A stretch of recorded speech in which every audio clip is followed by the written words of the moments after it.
నమస్తే సార్. నమస్తే బాబు. సార్, ఆంధ్రప్రదేశ్‌లో కూటమి గెలవకపోతే హ్మ్. ఆంధ్రప్రదేశ్ పరిస్థితి ఏంటి? టీడీపీ వర్గం ఎలా ఎలా చూస్తారంటారు? ఇది కూడా ఆలోచించవలసిన విషయమే. ఏపీలో కూటమి గెలవకపోతే ముందుగా చంద్రబాబు నాయుడు రాజీనామా చేస్తాడు పాలిటిక్స్‌కి. హ్మ్. కొడుకు నీకు ఇంట్రెస్ట్ ఉంటే వెళ్ళరా, లేకపోతే ఏదో మన కంపెనీలు చూసుకోరా అంటాడు. ఇది చిన్న విషయం కాదు. పవన్ కళ్యాణ్ ఇక ముందు పార్టీని రక్షించుకునే స్థితిలో, పార్టీని పోషించుకునే స్థితిలో లేడు. ఒక రాజకీయాలకి సన్యాసం తీసుకుంటాడు. రాజకీయాల్లోకి వెళ్ళడు. జనం ఇంకా ఒకప్పుడు బాగా కరువు కాటకాలు వచ్చినప్పుడు ఇంత అన్నం ఎప్పుడు తింటామని ఇసుకలోకి వెళ్ళిపోయి ఇసుకను పోగేసుకొని చూసి తృప్తి పడేవారట. మళ్ళీ ఆ రోజులు వస్తాయి. ఎందుకంటే ఈయన ధన పిశాచి. ధన అంటే దుర్దాహం మాట. ఈయనకున్న లక్షల కోట్లు చాలవు. ఆయన పవర్లో లేకముందే 1,00,000 కోట్లు సంపాదించాడు. ఒక 43 వేల కోట్లకి లెక్క చెప్పాడు. అయితే ఇక్కడ ఏమైంది, సిబిసిఐడి నిరూపించింది, ప్రతి ఒక్కరు నిరూపించారు. జైల్లో తీసుకెళ్లారు, 16 మాసాలు ఉన్నారు. బాగా ఘనంగా లాయర్లు పెట్టుకొని, లాయర్ని ఒప్పించుకొని, లాయర్ చేత బెయిల్గా మాత్రమే బయటకు వచ్చేశాడు. కేసు ఎటు పోలేదు. ఆయన కేసు ఎటు పోలేదు కనుకనే మోదీ గారిని ప్రసన్నం చేసుకున్నాడు, అమిత్ షా గారిని ప్రసన్నం చేసుకున్నాడు. అది వేరే విషయం, మనకు అవసరం లేదు. ఇక్కడ ఆంధ్రదేశానికి కావాల్సింది సంవత్సరానికి ఒక మినిమం 2 లక్షల మంది ఇంజనీర్లు రోడ్డును పడుతున్నారు. అప్పుడు వైఎస్ఆర్ ఉన్నప్పుడు ఎవరు అడిగితే వాళ్ళ కాలేజీకి పెర్మిషన్ ఇచ్చేశారన్నమాట. పెద్ద వ్యాపారం కాలేజీ వ్యాపారం అంటే చిన్న వ్యాపారమా? బ్రహ్మాండమైన ఫీజులు. ఎవరికైనా సీట్ ఇస్తే 1,00,000 రూపాయలు ఇస్తాడు. అలా 100 మంది సీట్ ఇస్తే ₹1,00,00,000 అయిపోయింది కదా. ఎవరికైనా సీట్ ఇస్తే. అలాగే మెడికల్ కాలేజీలు కూడా అలాగే ఇచ్చారన్నమాట. ఓ మెడికల్ కాలేజీలో సీట్ ఇస్తే ₹1,00,00,000 ఇచ్చేవాళ్ళు ఉన్నారు. ఇలా అంటే ఈ పేటరీగిపోతాయి. వీళ్ళు ఓడిపోతే వీళ్ళు పేటరీగిపోతారు. ఇంజనీరింగ్ కాలేజీలు, మెడికల్ కాలేజీ, ఉద్యోగాలు లేవు, పరిశ్రమలు రావు. పరిశ్రమ వస్తామంటే ఈయన చాలా ఎక్కువ అడుగుతాడు. పరిశ్రమ వస్తుందంటే అక్కడ 1000 ఎకరాలు ఉందనుకోండి, ఎకరాకి మార్కెటింగ్ ప్రైసే నాకు ఇవ్వమంటాడు. ఎవడిస్తాడండి మార్కెటింగ్ ప్రైసు? ఇప్పుడు 1000 ఎకరాల్లో సింగపూర్ వాడు వచ్చి ప్రాజెక్ట్ కడతానంటాడు. ఇల్లు ఎందుకు వెళ్ళిపోయాడు? ఎకరాకి మార్కెటింగ్ ప్రైస్ ఇవ్వమని ఎప్పుడైతే చెప్పాడో, నువ్వు పిచ్చోడు వెర్రోడు అయ్యే బాబు, నేను ఇండస్ట్రీ తెస్తున్నాను, నా మూలంగా 10,000 మంది ఎంప్లాయీస్ ఉద్యోగాలు వస్తాయి. మీరు ఆ భూమి ఇచ్చి నామినల్గా ధర కట్టండి. గవర్నమెంట్ ఎవరైనా చేస్తారు. భూమి ఇచ్చి నామినల్గా ధర కట్టి వాడికి కావాల్సినంత కరెంటు కూడా ఇచ్చిన తర్వాత పర్సంటేజ్ మాట్లాడుకుంటారు. ఓ 40% వాడి ఆదాయంలోనో ఏదో, అంటే నికర ఆదాయం, మన ఖర్చులు పోగా మిగిలిన నికర ఆదాయం ఉంటుంది కదా, దాంట్లో 40% ఎంత ఇస్తామని చెప్పడం. అలాగ ఉండాలి. కానీ ఈ భూమికి ఇప్పుడు నువ్వు మార్కెట్లో 10 కోట్లు ఉంది, మరి 1000 ఎకరాలకి 1000 పదులు ఎక్కడి నుంచి వస్తుంది అది? వాడంటే ఏం చేశాడు? బెంగళూరు వెళ్ళిపోయాడు. బెంగళూరు వెళ్ళిపోయి లులు పెట్టేశాడు. పెద్ద జనసాంద్రత ఎంతమంది, ఆ 10,000 మంది అనుకున్నది కాస్త 15,000, 20,000 మంది పనిచేస్తున్నారు. అంటే ఆంధ్రాలో 20,000 మంది. మరి జీతాలు ఎలాగా? 30,000, 40,000, 50 లక్షలు. అర్థమైందా? దాన్ని అలాగ ఉంచేశారు. సార్, ఒకవేళ కూటమి అధికారంలో కోల్పోయింది, వైసీపీ వచ్చింది, జూనియర్ ఎన్టీఆర్ గారు టీడీపీలో మళ్ళీ వచ్చి పార్టీ బరువును మోస్తారంటారా? జూనియర్ ఎన్టీఆర్ రాజకీయ ప్రవేశం కానీ, రాజకీయంగా ఆలోచన కానీ నేను హర్షించనండి. ఎందుకంటే నీకు నందమూరి తారక రామారావు అనే పేరు దానం చేసే వ్యక్తి ఎన్టీ రామారావు గారు. ఆయన మంచివాడో చెడ్డవాడో తీసి పక్కన పెట్టండి, ప్రపంచానికి తెలుసు.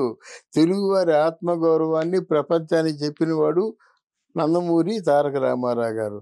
అటువంటి పేరు నీకు పెట్టారే, ఆయన నెత్తురు వచ్చి ప్రాణాలకు తెగించి 9 మాసాలు అహోరాత్రులు కష్టపడి సంపాదించే పార్టీకి నీ వంతు సహకారం ఇదేనా?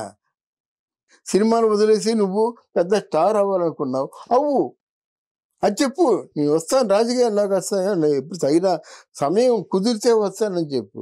అదేది లేకుండా, సింపతి లేకుండా నీకు పిల్లని రికమెండ్ చేసిన మేనమామ నారా చంద్రబాబు నాయుడు ఆ జైల్లో ఉన్నప్పుడు కూడా నువ్వు వెళ్ళకంటే ఉంటే రేపు జనంలో ఏమంతా వచ్చేస్తుంది అనుకున్నారు. జనాలకు తెలియవు అన్నీ. మామ పట్ల ఎంత బాగా చూశాడో, పార్టీ పట్ల ఎంత బాధ్యత వహించాడు, అందరినీ తిట్టే కొడాలి నా ప్రాణ స్నేహితుడు అన్నాడు, తక్కువ కాదు కదా. ఈరోజు వైఎస్ జగన్మోహన్ రెడ్డితో చాలా సత్సంబంధాలు ఉన్నాయి. ఇవి రాజకీయాల నీచమైన గుణాలు. నీచమైన గుణాలు ఏదో వీళ్ళు పూర్తిగా హైప్ చేస్తున్నారు. కానీ ఒకవేళ ఎప్పుడో వెళ్ళాడు, ఇది ఉత్తరాంధ్ర వెళ్ళాడు, పర్యటించాడు, స్పీచ్లు ఇచ్చాడు, ఎన్ని సీట్లు గెలుచుకొచ్చాడబ్బా? ఒక సీట్లైనా గెలిచాడా? తక్కువ కాదు, గెలవలేదు అసలు. అది గెలవలేదు. గెలవకుండా తాగి తందనాడుతూ వచ్చి ఇదేనో గుద్దిసాడు, యాక్సిడెంట్ అయ్యింది. అనుకుంటున్నాను నీకు లేస్తే మనిషిని కాదు అనుకోవడం కాదు. ముద్రగడ్డ అలాగా అనుకున్నాడు, నేను వచ్చినట్టు కాపు వర్గం అంతా వచ్చేస్తుందని. ఏటైపోయాడు, పక్క తోసేస్తున్నారు. నువ్వు కనిపిస్తే వేసే ఓట్లు కూడా వీరంటున్నారు, వాళ్ళు కులస్తులు అంటున్నారు. అలాగే వంగవీటి రాధ ఎప్పుడైతే ఎంటర్ అయ్యాడో వీళ్ళు అందరూ డ్రాప్ అయిపోయారు అన్నమాట. ముద్రగడ ఎక్కడ ఉంటాడు? వంగవీటి రాధ పక్కని ముద్రగడని ఊహించుకోగలమా? ఇంతలో హరిరామదాకి కలిసిపోయాడు జనసేన పార్టీలో. ఎలాగైనా సరే మీరే దిక్కు అనే పరిస్థితిలో హరిరామదాగి కూడా కొన్ని ఘాటైన లేఖలు రాశాడు. తను తప్పు తెలుసుకొని కలిసిపోయాడు అన్నమాట. ఇప్పుడు మీరు అడిగిన ప్రశ్నకి ఏంటంటే, ఒకవేళ కూటమి ఓడిపోయిందంటే ఆంధ్రదేశం సర్వనాశనం అయిపోతుంది అంతే. జనంలో ఒకరినొకరు పొడిచి చేస్తారు, జనం బయటకు వచ్చి మాట్లాడలేరు, మాట్లాడేవాడిని జైలు చేసేస్తారు. డబ్బున్నోడే, అలాగే అధికారం ఉన్నవాడే, బలం ఉన్నవాడే రాజ్యాన్ని ఏలుతాడు. మామూలుగా ఏదో నిలకడగా ఉంటూ మంచి చక్కని ప్రవర్తనతో ఉన్నవాడిని ఎవడు మెచ్చుకోడు. సరిగదా ఎన్నికల్లో పెట్టేస్తారన్నమాట. అక్కడ పెట్టేస్తాడు సరిగ్గా. ఎక్కడ పెడతాడు? జైల్లో పెడతాడు. వచ్చే రోజుల్లో నామినేషన్లు అయ్యి ఉండవని నేను అనుకుంటున్నాను. ఏంటి మండల ఎంపీటీసీ జెడ్పీటీసీలు ఎన్నికలకి వెళ్ళినప్పుడు నామినేషన్ చేస్తుంటే నరికేశారండి వైఎస్ఆర్సీపీ వాళ్ళు. ఇంకొకసారి నామినేషన్ చేస్తారా? వైఎస్ఆర్సీపీ వాళ్ళే చేయనరికారని గ్యారెంటీ ఏంటి? తెలిసింది కదా. వాళ్ళే నరికారు, వాళ్ళే చంపుతామని బెదిరిస్తారు, వాళ్ళే చంపుతారు, వాళ్ళే అడ్డంగా నిలబడతారు. వాళ్ళకి ఏంటంటే పోలీసులు చెప్పాను కదా, ఇంటి కుక్కల్లాగా బిహేవ్ చేస్తున్నారు.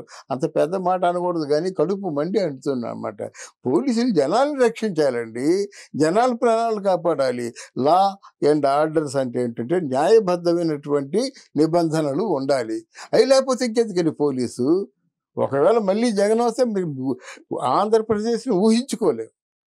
అది అందువల్ల రాకూడదనే కోరుకుందాం. వచ్చినట్టయితే ఆంధ్ర ప్రజలు అంటే మైకంలో వేసిన ఓట్లకి 5 ఏళ్ళు శిక్ష అనుభవించాలి. వీరిద్దరూ మాత్రం ఎన్నికల్లో మరి ఉండరు. మళ్ళీ అప్పుడే ఎన్నికల సమయం వచ్చినప్పుడు జనాభాకి వస్తారు ఎవరు. కానీ 5 సంవత్సరాలు ఎవరండి తిరుగుతారు? ఈయనకేం 73 సంవత్సరాల వయసు, 74 సంవత్సరాల వయసు. ఈ వయసులో అలా తిరుగుతున్నాడు. ఉదయం లేచిన కాంచి సాయంత్రం వరకు చంద్రబాబు తిరుగుతున్నారు. మళ్ళీ వస్తాడు ఆయన. జగన్మోహన్ రెడ్డి కంటే బలం ఉంది. 3 సంవత్సరాలు పడుకుంటాడు, 3.5 సంవత్సరాలు లెగుస్తాడు, 1.5 సంవత్సరాలు పనిచేస్తాడు. ఈ 3 సంవత్సరాలు పడుకోవడమే. అది ఏమంటే కరోనా వచ్చింది కదా అంటాడు. కరోనా వచ్చింది కాబట్టి నువ్వు వెళ్ళాలి, ప్రజల్లోకి వెళ్ళిపోవాలి, ప్రజల్లో దూసిపోవాలి, ప్రజల్ని భయభ్రాంతులు చేయకూడదు, మీకెందుకు నేనున్నాను అని చెప్పి ఉంటేనే ఆయన నాయకుడు. కానండి కరోనా వచ్చేసిందని ఒక గదిలో దాక్కుంటా, ప్యాలెస్లో దాక్కుంటావా? ఇప్పుడు హూద్ తుఫాన్ వచ్చిందండి, చంద్రబాబు నాయుడు వెళ్ళిపోయి తుఫాన్ అంతా అయిన తర్వాత వాళ్ళకి సహాయ కార్యక్రమాలు చేసిన తర్వాత చెట్లై నిలబెట్టిన తర్వాత 15 రోజుల తర్వాత చంద్రబాబు నాయుడు వచ్చాడు. నాయకుడు అంటే అలాగుండాలి. నాయకుడు అంటే ఇంట్లో పడుకోవడం కాదు. అది అందువల్ల డెఫినెట్గా ప్రజలు విద్యతో వాళ్ళు ఓటేసి గెలిపించుకుంటే కొంతకాలం వస్తారు. లేకపోతే అన్నీ కూడా ఇంకెవరు మాట్లాడే హక్కు లేదండి. ప్రశ్నించే గొంతు నొక్కేస్తారు. ఇలాగా యూట్యూబ్లో మాట్లాడు, సోషల్ మాధ్యమాల్లో చెప్పుకునే అవకాశం ఉండదు. చెప్పినట్టే గొంతు నొక్కేస్తారు. అంతే. చెప్తే అరెస్ట్ చేస్తారు. చూసుకోండి. నీ కాన్స్టిట్యూషన్లో రైట్ ఆఫ్ ఎక్స్ప్రెషన్ ఉంది. అవును. అంటే ఏంటి, మాట్లాడే స్వేచ్ఛ ఉంది, కానీ కాన్స్టిట్యూషన్ లేదు, ఏమీ లేదు. ఎంతమంది అండి బడుగు బలహీన దళిత వర్గాలని కేసులు పెట్టి చంపేస్తున్నారండి. మరి కాన్స్టిట్యూషన్ ఎక్కడొచ్చింది? జగన్మోహన్ రెడ్డి చేసే అత్యాచారాలకి అఘాయిత్యాలకు కూడా మనసులో పెట్టుకుని శిక్షలు అమలు చేసేలా చూడొచ్చు కదండి. కేంద్రం కూడా ఒక కుటుంబంలో తప్పులు చేస్తే కుటుంబ పెద్ద కాబట్టి నిర్ణయాలు తీసుకోవాలి కదా, మందలించాలి కదా, భయపెట్టాలి కదా. అంతకి కాదంటే ఇంట్లోంచి వెలివేయాలి కుటుంబ పెద్ద. అలా అవును. కేంద్రంలో పెద్ద కూడా ఏ రాష్ట్రంలో ఎవడు దౌర్జన్యం చేసిన మోనోపలి నిరంకుశత్వంగా ప్రవర్తించిన వాళ్ళు డెఫినెట్గా వాళ్ళకి శిక్ష వేసినట్టయితే తర్వాత వచ్చేవాడు జాగ్రత్తగా ఉంటాడు. Thank you sir. Thank you అమ్మా.